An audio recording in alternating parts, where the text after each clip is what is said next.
नमस्कार, मेरा नाम है डॉक्टर पुरुष धवन और आज इस वीडियो में हम बात करने वाले हैं सूजन के बारे में। अक्सर पैरालिसिस पेशेंट की पैरालिसिस वाली साइड पर हमें सूजन देखने को मिलती है, कभी हाथ में, कभी पैर में। तो अगर ऐसी सूजन आ रही है तो उसको देख के अक्सर पेशेंट भी और पेशेंट के घर वाले भी घबरा जाते हैं कि ये सूजन क्यों आ रही है। तो उसी को आज हम समझने की कोशिश करेंगे कि ये सूजन क्यों आती है और उसे कैसे ठीक किया जा सकता है। तो पहले समझते हैं कि सूजन क्यों आती है। तो अगर हम अपनी बॉडी की तरफ देखें तो हमारी बॉडी में हमारा जो हार्ट होता है, हमारा जो दिल होता है, पूरी बॉडी के अंदर ब्लड को पंप करता है। जब ब्लड हमारा नीचे की तरफ जाता है तो उसे वापस ऊपर की तरफ भी आना होता है और इसके अंदर हमारी नॉर्मली हेल्प करती हैं हमारी पैर की मांसपेशियां। जब हम चलते हैं तो मसल्स की मूवमेंट की वजह से ब्लड आराम से पंप होता रहता है। मगर अगर आपको पैरालिसिस हो जाए तो आप टांग तो हिला नहीं पा रहे, मांसपेशियां चला नहीं पा रहे, तो क्या होता है कि ये जो पंपिंग होती है, जो नीचे से ऊपर की तरफ होती है, जिसमें मांसपेशियां हेल्प करती हैं, वो हेल्प नहीं कर पा रही होती। तो ब्लड को नीचे से ऊपर आने में परेशानी होती है, उसे दिक्कत महसूस होती है। तो होता क्या है कि ब्लड के अंदर जो फ्लूइड होता है, तरल पदार्थ होता है, वो ब्लड से निकलकर हमारे पैरों में भरना शुरू हो जाता है और जिसकी वजह से एक पैरालिसिस पेशेंट को पैर में सूजन देखने को मिलती है। अब इसी तरह से हाथ है, अगर मान लो पैरालिसिस पेशेंट है, कुर्सी पे बैठा है, अपना हाथ इसने नीचे रखा हुआ है, तो यही दिक्कत हमें देखने को मिलेगी हाथ में भी कि ब्लड नीचे तो जा रहा है पंपिंग की वजह से, बट इसे ऊपर आने में दिक्कत महसूस होती है क्योंकि ब्लड को ग्रेविटी के अगेंस्ट ऊपर आना होता है। कोई भी चीज़ हम ऊपर रखते हैं तो नीचे गिरती है ना, ऊपर की तरफ जाती नहीं, इसलिए ब्लड नीचे की तरफ तो चला गया आराम से, बट उसे ऊपर आने में दिक्कत है। इसी वजह से हाथ और पैर में सूजन देखने को मिल जाती है। अब समझ में आ गया होगा कि सूजन क्यों आ रही थी। अब सवाल ये उठता है कि इसका सॉल्यूशन क्या है। तो सॉल्यूशन है मांसपेशी की मूवमेंट। अगर हमारी मसल्स में मूवमेंट है तो सूजन नहीं आती। अब सवाल ये उठता है कि हम मांसपेशियों में मूवमेंट कैसे लेकर आएँ। तो इसके दो तरीके होते हैं, एक है एक्टिव, एक है पैसिव। अगर हाथ अपने आप काम कर रहा है, हम थोड़ा बहुत ऐसे हिला पा रहे हैं, तो वो एक्टिव एक्सरसाइज के अंदर आता है, एक्टिव मूवमेंट के अंदर आता है। तो अगर आपके हाथ में थोड़ी बहुत मूवमेंट है तो कोशिश कीजिए कि अपने हाथ को हिलाते रहिए, जिससे वो सूजन चली जाती है। इसी तरह से हम पैर के साथ भी कर सकते हैं। अगर आपके पैर में इतनी ताकत है कि आप चल सको तो आप चलो। अगर आप चल रहे हो तो आपके पैर में सूजन नहीं आएगी, अगर है तो वह चली जाएगी। दूसरा तरीका होता है वो है पैसिव। अब पैसिव क्या मतलब कि किसी और को करना पड़ रहा है आपका काम। तो एक तरीका होता है, उसे हम कहते हैं मालिश। अगर आप ध्यान से देखें तो आपके हाथ और पैर में ऊपर ऊपर आपको ये नीली नीली लाइनें नजर आती हैं। ये वेन्स क्या होती हैं, इसके अंदर ये हरा रंग क्यों नजर आ रहा है, क्योंकि इसके अंदर ऑक्सीजन की कमी है और ये वेन्स हैं, ये डीऑक्सीजनेटेड ब्लड को बॉडी के पार्ट से कहाँ लेके जा रहा है, हमारे हार्ट की तरफ जा रहा है, जहाँ पर लंग्स की हेल्प से इसको ऑक्सीजनेट किया जाएगा और ये दोबारा से रेड कलर की हो जाएंगी।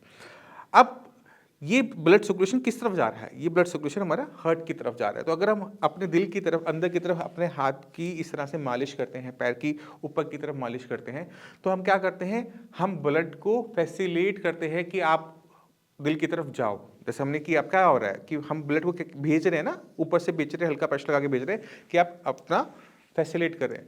इससे क्या होता है कि सूजन उतर जाती है, सूजन चली जाती है। और हमने क्या ध्यान रखना होता है कि हम अपने हाथ पैर को हिलाते रहें, चलाते रहें, जिससे मांसपेशियां हिलती रहे और उनके बीच में जो आर्टरीज हैं, वेन्स हैं, उन पर वो प्रेशर पड़ता रहे और ब्लड का सर्कुलेशन सही से चलता रहे। अब कुछ पेशेंट ऐसे होते हैं जिनको मालिश करने से डर लगता है।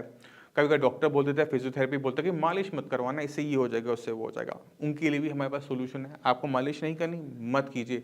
आप क्या कर सकते हैं, आप पैसिव एक्सरसाइज कर सकते हैं। पैसिव एक्सरसाइज का मतलब क्या होता है कि मूवमेंट तो हमने करनी है बट इसमें मूवमेंट नहीं है, तो हम क्या करेंगे, दूसरा हाथ लेंगे और ये वाली मूवमेंट करनी स्टार्ट कर देंगे। तो ये भी पैसिव एक्सरसाइज के अंदर होती है। या फिर आप किसी और को बोलते हो, फिजियोथेरेपिस्ट को बोलते हो कि आप मेरी ये एक्सरसाइज, कोई भी एक्सरसाइज आर्म्स की मसल्स की करवाता रहे। इससे क्या होगा, सर्कुलेशन अच्छा रहेगा। जब सर्कुलेशन अच्छा रहेगा तो स्वेलिंग आने का मतलब नहीं बनता। तो ये एक आसान तरीका होता है स्वेलिंग को उतारने का।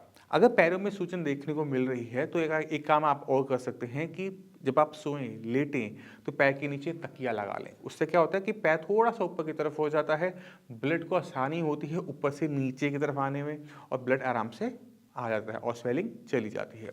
तो मैं उम्मीद करता हूँ इस वीडियो से आप समझ गए कि सूजन क्यों आती है और किन किन तरीकों से हम इस सूजन को ख़त्म कर सकते हैं और इसे घबराने की बिल्कुल भी ज़रूरत नहीं होती।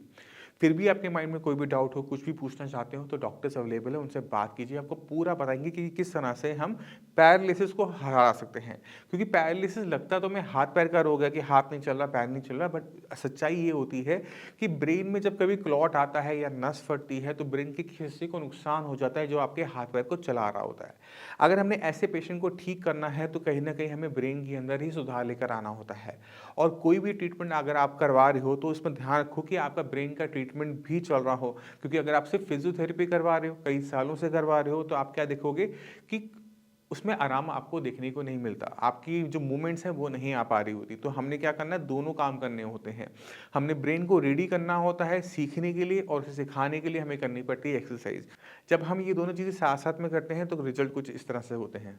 नमस्कार, मेरा नाम है डॉक्टर पुरु धवन और आज हमारे पास एक पेशेंट ऐसे हैं जिनको क्लॉट आया था राइट साइड में। राइट साइड ब्रेन में क्लॉट आने की वजह से इनका left side of body paralyse हो गया था। कंडीशन कुछ ऐसी थी कि जब हमारे पास आए तो चल तो लेते थे, मगर हाथ की जो फिंगर्स थी वो बिल्कुल क्लॉ फॉर्म में थी, बिल्कुल मुड़ी हुई थी, खुलती हुई थी और हाथ उठता नहीं था। तो चलते हैं पेशेंट के पास और देखते हैं कि पेशेंट को कितना इंप्रूवमेंट मिला 1 महीने के साई संजीवनी के ट्रीटमेंट से। तो लक्ष्मी जी, आपको ये दिक्कत कब शुरू हुई? कब हुआ था पैरालिसिस का अटैक? मेरे को हुआ था सर होली वाले दिन सुबह 8:15 8 20 मार्च को। 20 में। और तब क्या दिक्कत हुई थी? तब सर मैं आके सिर्फ काम पे से 8 बजे आके 8:15 बजे खड़ा हुआ था। सिर्फ चाय पी थी मैंने। अच्छा। चाय पीने के बाद मेरे हाथ में और पैर में एकदम सरसराहट सी महसूस हुई। मैं ये चाय लेके आई थी, मैंने चाय पी थी। मैंने उनसे कहा, मेरे को कुछ अजीब सा महसूस हो रहा है। तो मेरे से बोली क्या हुआ? मैंने कहा मेरे को कुछ अजीब सा महसूस हो रहा है। मैंने कहा मेरे हाथ और पैर में चींटियाँ सी चल रही हैं। अच्छा। तो इतनी देर में तो मैं लड़खड़ा के गिर पड़ा था। अच्छा। तो इन्होंने संभाल लिया। मेरा बेटा था, मेरी बेटी थी, हम दोनों घर। तो स्कूटर पर बैठा के मुझे RML ले गए थे। तो वहाँ जाके मेरा ट्रीटमेंट चला था 4 दिन। उसके बाद उन्होंने मेरे को डिस्चार्ज कर दिया। तो जब वहाँ से आए तो क्या कंडीशन थी? उस समय तो मैं लेफ्ट हैंड साइड पूरी अनकॉन्शियस थी। कोई मतलब मेरे फेस वगैरह पे, आँख वगैरह पे पूरा लेफ्ट साइड हो चुका था। वॉइस भी चली गई। अच्छा, और जब साई संजीवनी में आए तो क्या कंडीशन थी?